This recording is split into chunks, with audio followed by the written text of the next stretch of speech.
বন্ধু পেঁয়াজ, সবাই আমাকে ভেজে খায়, সেদ্ধ করে, চিপস বানিয়ে। হ্যাঁ ঠিক আছে, কিন্তু আমাকে কাটলে সবাই কাঁদে। আমি তো মানুষের চোখে জল এনে দিই। ওটা গর্ব করার মতো কথা নাকি? অবশ্যই, তুমি মানুষকে খুশি করো আর আমি মানুষকে কাঁদাই। আচ্ছা বন্ধু পেঁয়াজ, তুমি মানুষকে কাঁদাও কেন? তোমার কি মানুষকে কাঁদাতে ভালো লাগে? আলুকে বলা যাবে না যে আমার ভেতরে প্রোপেনেথিয়ালেস অক্সাইডের জন্য মানুষ কান্না করে। কি রে পেঁয়াজ, এভাবে চুপচাপ রইলিস যে?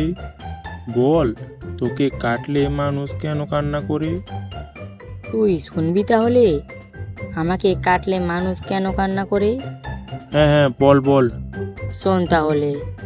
অনেক দিন আগের কথা, তখন আমার একটা জীবন সঙ্গী ছিল। আমার জীবনটা কত সুন্দর ছিল, কিন্তু একদিন একটা মানুষ আমার সঙ্গীকে কেটে রান্না করে নেয়।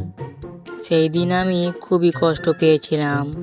আমি সেই দিন থেকেই প্রতিজ্ঞা করি, যে আমায় কাটবে তার চোখে জল চলে আসবে। তার জন্যই তো যে পেঁয়াজ কাটে তার চোখে জল চলে আসে। আরে বোকা আলু, আমি যেটা বলছি সেটাই বিশ্বাস করে নিচ্ছে। এত বোকা আলু আমি আগে দেখিনি।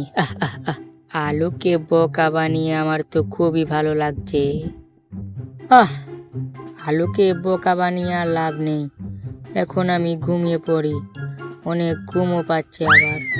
এই আলু, নে নে, ঘুমিয়ে পড়।